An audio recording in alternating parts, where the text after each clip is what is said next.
We now begin with the very first session of Day 2 of Festival of Ideas 2023.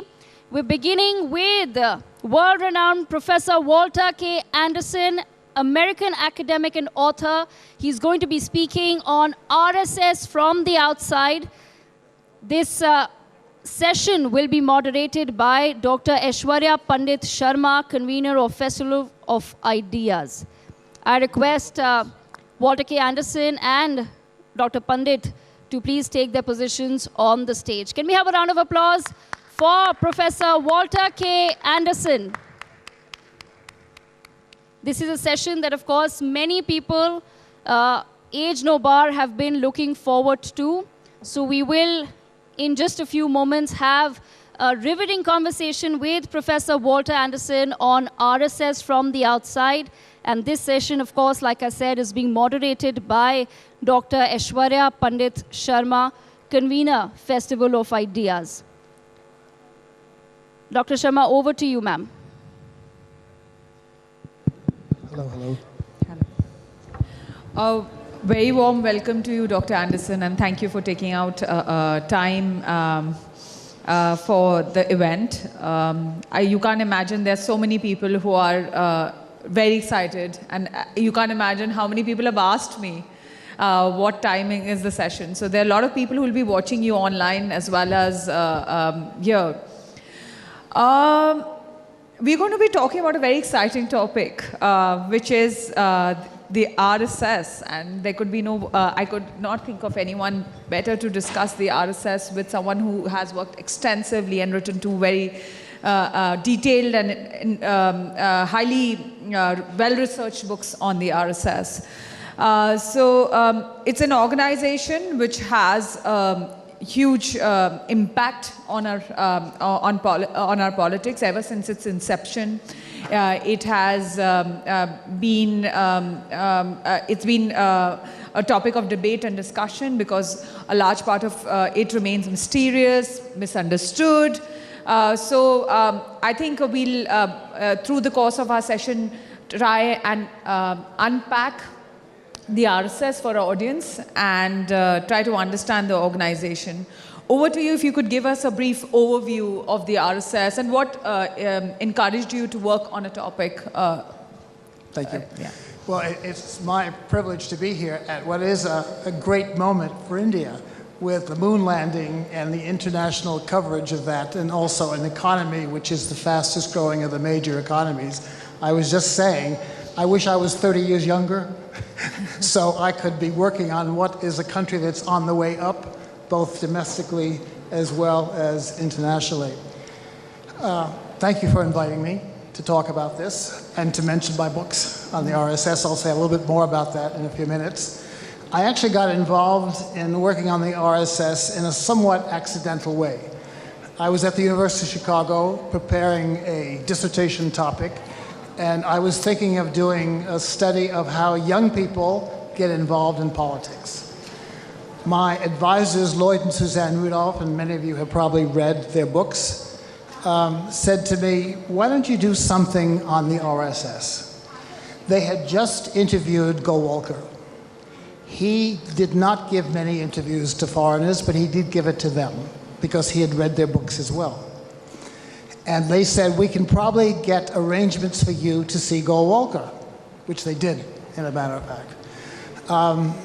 And so I did.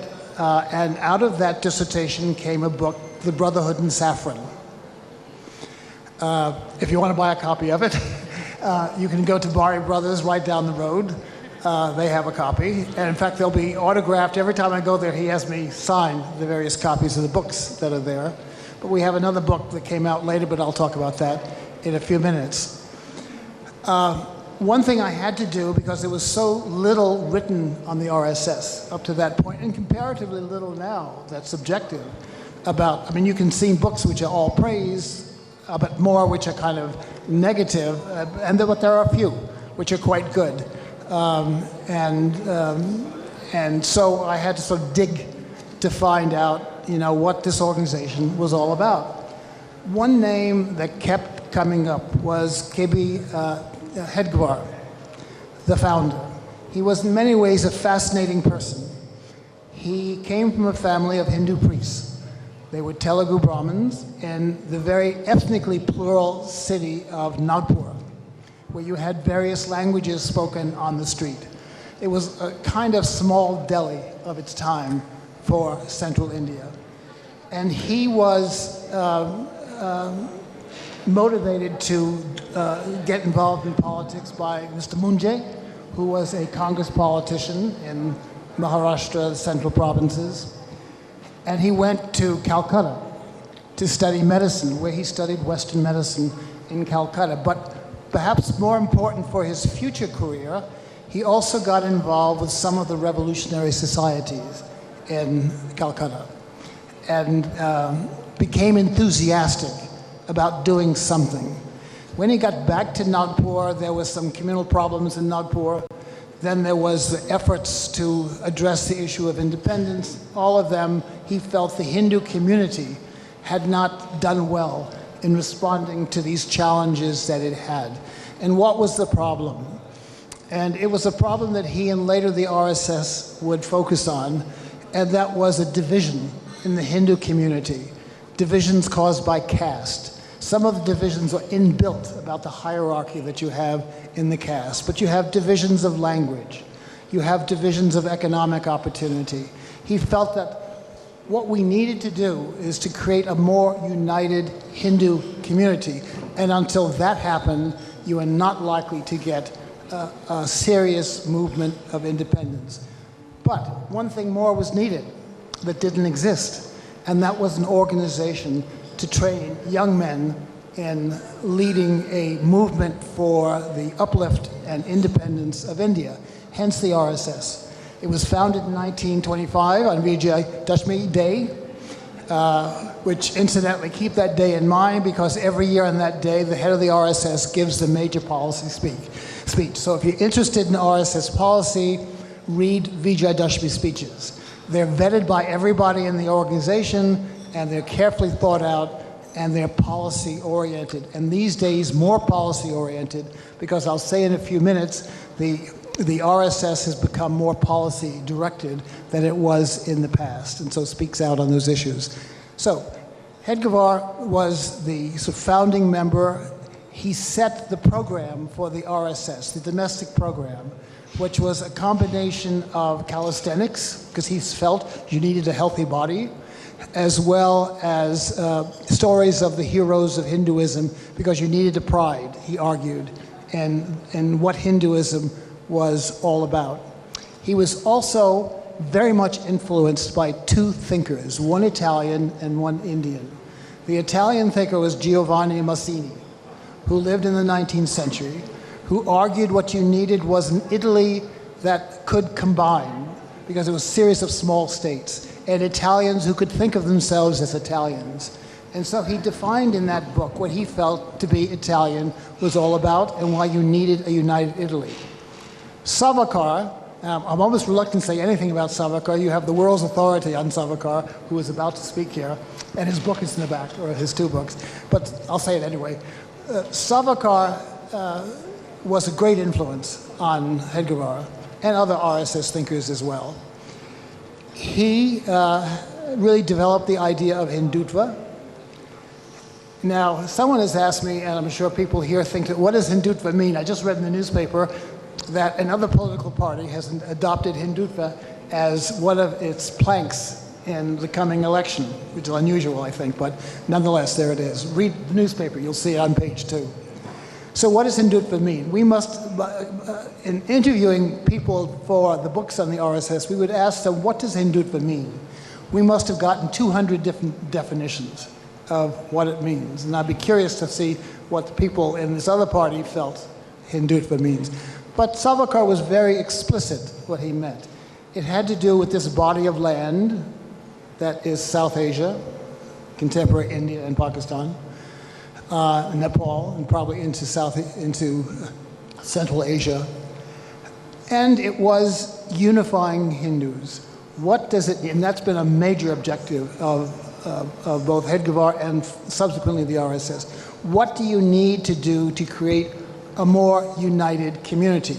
And he was very explicit negative on caste. and especially the caste hierarchy. And he realized that would be an enormous effort. But part of the objective of the RSS shakas, the local units, is to create a sense of oneness among the people or participants. They have camps, and at these camps, and I noted in my book about how they organize camps, they even drop caste names. You may not even know what a caste person is. On one day at these camps, a person may be serving food, and you know the significance of that to someone else. And on the other day, they may be polishing shoes. So the idea was that you mix responsibilities, that there is no hierarchy of work. Work is work. Work is admirable, whatever it is. And you don't have to have sort of a hierarchy of some work is good and some work is bad, or some work is polluting. They really felt that idea of pollution was something that should be ignored. I think when you think of the RSS, keep that in mind, because that's been central in its thinking of what it needs to do. And Hedgevar really set the groundwork. Something, though, that he also set the groundwork for, which was equally important, was he established the training system of full-time workers, the pracharaks. And that was a brilliant stroke. When the Rudolphs talked to me about what impressed them about the RSS, it was their workers, the full-time workers. They tend to be educated young men who spend a couple of years in training, and then they become something called Vistaraks, people who are kind of like interns. And then it's judged whether they have the capability to work full-time. One of the capabilities, can they do like this? Can they get up with a microphone, give you 2 minutes and say something? So you've got to be able to interact with your audiences. And they sort of trained them in doing that sort of thing, and they still do. And my impression, the pracharaks I've met are very capable. You saw one last night, Ram Madhav, a very impressive person. Who they have sort of given responsibilities for. And I've long had admiration, but you get a sense through him what the pracharaks were. Modi, the Prime Minister of India, was a pracharak, where in the work that he did, he very much impressed the people who were around him in politics, the BJP. And they brought him first as the Chief Minister to Gujarat, and then eventually the Prime Minister of India. People tell me that if you listen to the Prime Minister, he speaks in ways that are fascinating, interesting, and he directs attention to the audience. Did all of you watch the landing of the moon? Did you notice the Prime Minister was on? He not once praised himself. He praised the group that were there who did it. Now, he was pleased as punch that this had happened when he was in Johannesburg. But you know, he had that ability. He has that ability to speak on the cuff quickly and in ways that are inspiring. But the hotel I was staying at when the event happened, I heard, and I was home at the time, I heard people getting out and cheering. They were cheering. Obviously something, and I thought, oh, of course what it is. You know, the spacecrafts have landed on the south pole of the moon. And of course, this gives extra prestige to him in Johannesburg and to India as a country. And I think this will inspire many young people, men and women, to go into this field, which I think is what he had in mind in his public comments about all this.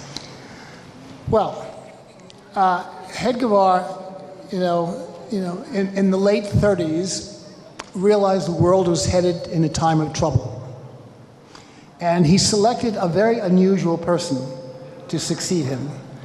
And there was some controversy, including from Dattatreya Deoras, who actually left the RSS because he felt that Golwalkar, MS Golwalkar, the successor, can you hear me?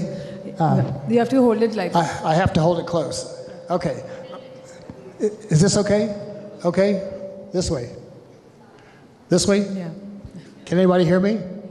Okay, I'm not going to repeat everything I just said. I understand if you want to listen to it, you can see TV tonight. There'll be a program of this. Anyway, the idea was that the time of troubles were coming. You needed someone who was steady. And so MS Golwalkar was selected. M.S. Golwalkar was very different. He was personally religious, whereas Hedgevar was not. And Savarkar was agnostic, if not an atheist. This will probably come up in the panel that you have. He was not, in this conventional sense of the term, he was not religious. But they set in motion a notion of Hinduism and Hindutva that was a very secular notion. It was not religious. And a lot of people get the RSS wrong. It's not a religious organization, has never been. And when it talks about, India, Hindutva, it talks about it in a conventionally non-religious way. It is an organization geared to, at least in the Indian context, uniting Hindus.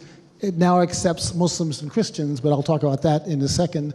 But uniting all Hindus together. This is why the present head of the RSS talks about Muslims as Hindus. He really means Hinduism in a kind of generic cultural sense. It's like being German or being Danish. There is a history of ideas associated in an area of land which has been associated with that, and that's really what he is referring to when he says Muslims and Christians are Hindu. But he means by that culturally. He doesn't mean by that a conventional religious terminology of what's meant. So he chose Golwalkar. Golwalkar was a religious man, but he was also a fantastic organizer.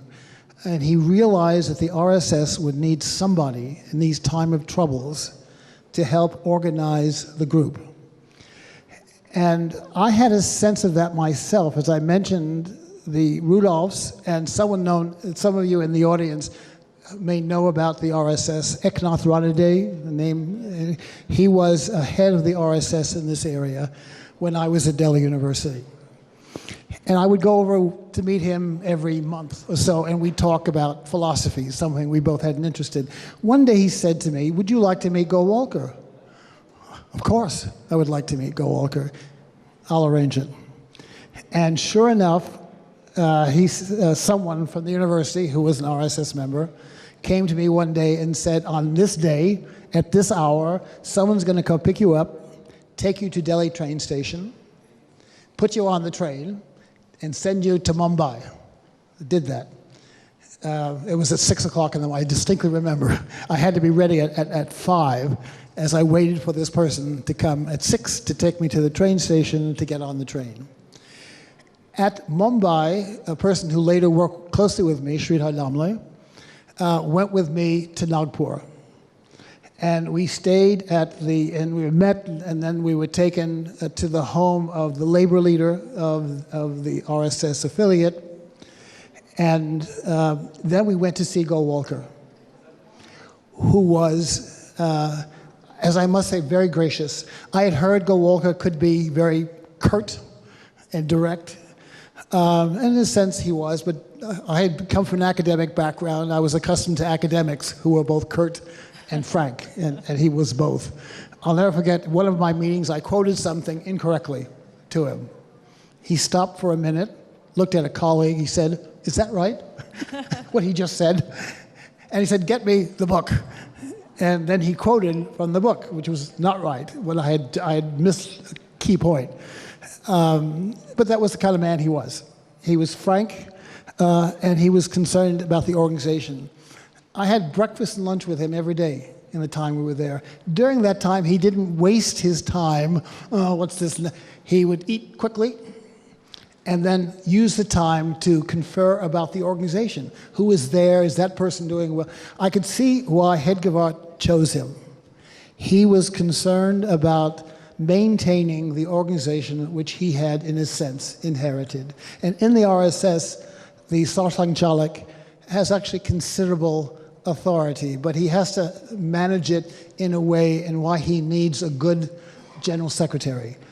General secretaries are normally, for those of you who are interested in what the future is like, is normally the next person to come if they do a good job. And so for those of you who are interested, look closely at Hosobole, who is the general secretary, a very competent person. Okay, Golwalker's chosen, and he does, I think, what Hedgewar wanted him to do. He kept the organization stable until, his death in 1973. Then he chose somebody, this is Golwalker, which was somewhat surprising too, someone who's much like the founder, Hedgewar. He was a social activist who was concerned about the goal of the RSS, which is unifying Hinduism. His very first major speech, for those of you who followed the RSS, you'll know about the incident I'm about to mention, was in Pune at a conference on, somewhat like this, a conference on ideas. And he gave a very direct speech, attacking caste, attacking the caste system. And there was a lot of speculation, particularly in the Orthodox Hindu community. What is this person doing? What's he going to be like as the head of the RSS? Well, he turned out to be like Hedgewar. He was a social reformer. He opened the door of the RSS to Muslims and Muslims and Christians. And that was not a surprising move for those who knew him. He felt that these people are Indian too. We have to include them as part of a general sense of who Indians are, and they are Indians. So he did that. And Dr. Andersen, if in that sense, can we say that Balasaheb Deoras was the most transformational figure that the RSS had? Yes. Actually, that's a great point. I mean, when he came, he really transformed the RSS. He brought it back to what it had been under Hedgewar, a group that had socially conscious, but with one or two critical differences. You had an independent India, and you had a time of troubles in India as well, economic and otherwise.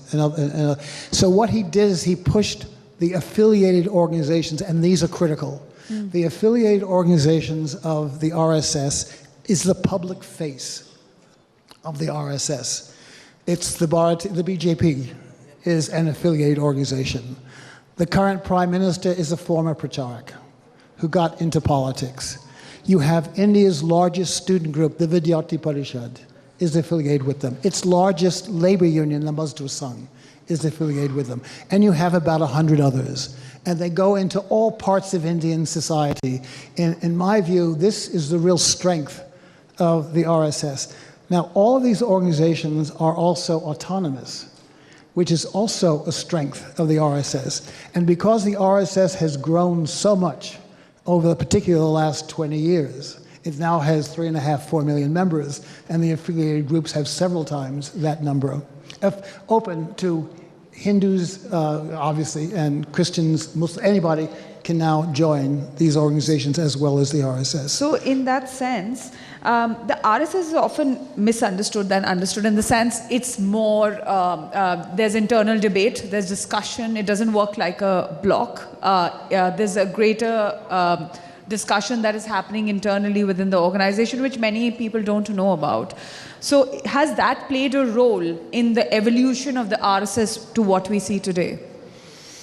There's been a lot of internal debate about how it can improve itself, how it can improve its outlook, and also how to mediate. It has, to a certain extent, the RSS is a mediation institution, because among all of these groups, they represent distinct interests. For example, on issues of land reform, welcoming outside investment, in fact, there's one of the organ affiliate is specifically against foreign investment as somehow undermining Indian integrity and institutions. And so you've had the RSS, depending on what level the issue of disagreement is, to mediate the differences.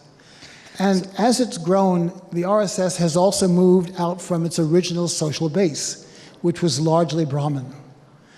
Today, I would say that is no longer the case.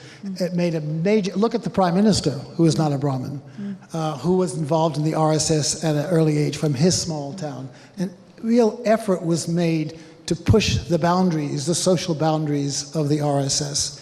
And with some success in doing that. And that they pushed that idea that caste distinctions are not important.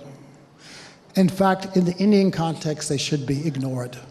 So, in many sense, and you see often reports, we have Madhya Pradesh, Chhattisgarh and Rajasthan, 3 states which go to polls. And Congress has been kind of championing what you call a soft Hindutva of a sort, having these big statues of Lord Hanuman, talking about the Bajrang Dal and its ban. They've used that in the Karnataka election also. So, don't you find it strange how Congress is trying to define Hindutva and why? I don't find it strange they're trying to sort of incorporate Hindutva in their ideology, because obviously it has some popular appeal. I'm thinking of, you know, the current major public figure of the Congress who several years ago visited Hindu temples everywhere. And I recall there was one newspaper article I wrote, someone wanted to know what his gotra was, and he couldn't remember what his gotra was.